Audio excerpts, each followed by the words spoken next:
Hello everyone, welcome to our YouTube channel 4B engineers. मेरा नाम है Saurabh Singh.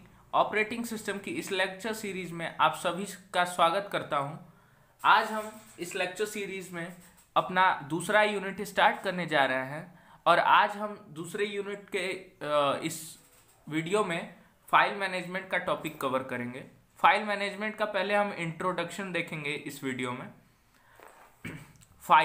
File basically a data structure that allows us to store information in any format।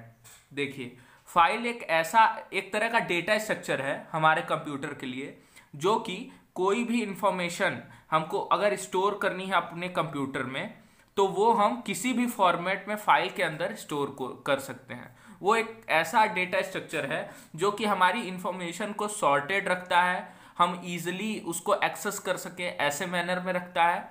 तो इसलिए file एक बहुत ही अच्छा डेटा स्ट्रक्चर माना जाता है। OS uses file management. Operating system जो है वो फाइल मैनेजमेंट का यूज क्यों करता है? ऑर्गेनाइज द फाइल्स को ऑर्गेनाइज वे में रखने के लिए।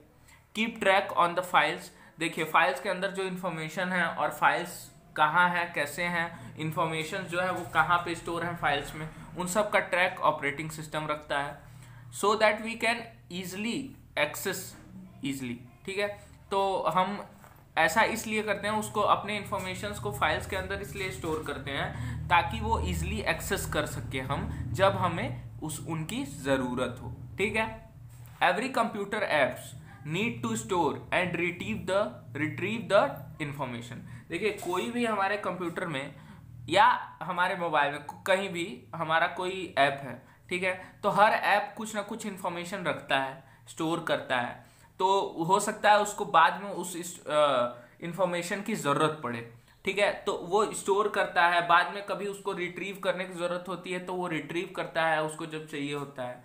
तो वो सब हम फाइल के थ्रू इजीली कर पाते हैं। हम एक फाइल में, जैसे कि हमें कोई इंफॉर्मेशन स्टोर करनी थी अपनी, मान लीजिए कोई कंप्यूटर ऐप है, उस एप्लीकेशन को अपनी कुछ इंफॉर्मेशन कहीं स्टोर करनी थी तो वो एक फाइल के रूप में उसको स्टोर कर देगा।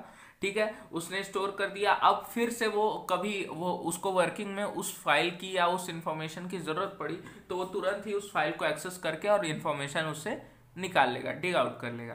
ठीक है, sometimes our process terminate, we lost our information. So for the solution to that problem we need to store these information on disk and other external media is called a file। ठीक है, जैसे कि कभी कोई process run हो रही है,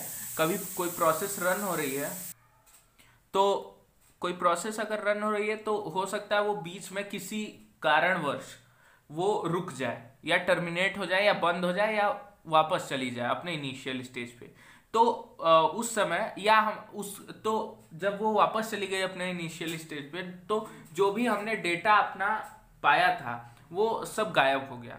ठीक है, मान लीजिए अगर ऐसा हुआ, किसी केस में अगर ऐसा हुआ कि हमारा सारा डेटा लॉस हो गया, ठीक है, तो उस केस में क्या होगा कि उस केस में हमारा सबसे हेल्पफुल हमारे लिए फाइल होगी। ठीक है, क्योंकि जो हमारे इंफॉर्मेशंस हैं वो कहीं जाके डिस्क में स्टोर हो जाएंगे या किसी एक्सटर्नल मीडिया में कहीं स्टोर हो जाएंगे फाइल के रूप में। ठीक है, तो वो उसको इसलिए हमारे लिए फाइल बहुत एक यूजफुल चीज़ है, कंप्यूटर के लिए भी और हमारे लिए भी एक तरह का बहुत ही यूजफुल डेटा स्ट्रक्चर कह सकते हैं हम फाइल को।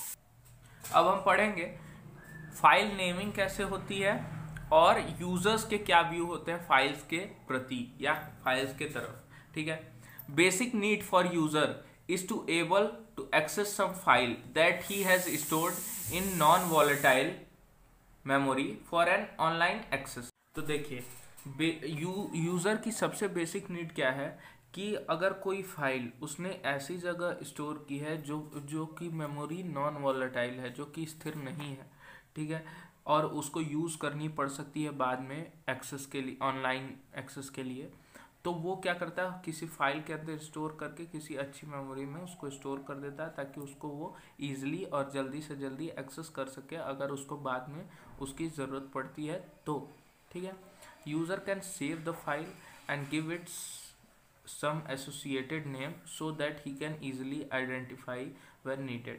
देखिए यूज़र फाइल को स्टोर कर लेगा, फाइल को यूज़र स्टोर कर लेगा और उसको उस फाइल में जो डेटा मौजूद है, जो इन्फॉर्मेशन मौजूद है, उससे रिलेटेड या उससे एसोसिएटेड कोई नाम उसको दे देगा, उससे एसोसिएटेड कोई नाम उसको दे देगा, ताकि इन फ्यूचर जब भी उसको उस डेटा की ज़रूरत पड़े तो वो उसको ईजिली आइडेंटिफाई कर सके। ठीक है, another utility for the user would be organise the file in logical groupings. देखिए अगला जो सबसे अच्छा चीज़ होगा किसी यूज़र के लिए वो ये होगा कि वो फाइल को लॉजिकल ग्रुपिंग्स में ऑर्गेनाइज कर सकता है। लॉजिकल ग्रुपिंग्स से मेरा मतलब ये है कि सेम नेचर के हों, जितने भी मतलब जो डेटा हैं वो सेम नेचर के हों। जैसे सॉन्ग्स हैं तो वो सॉन्ग्स मतलब वो सॉन्ग्स ही हों, MP3 ही हों, JPG फाइल ना हो, वो फोटोज़ ना हो,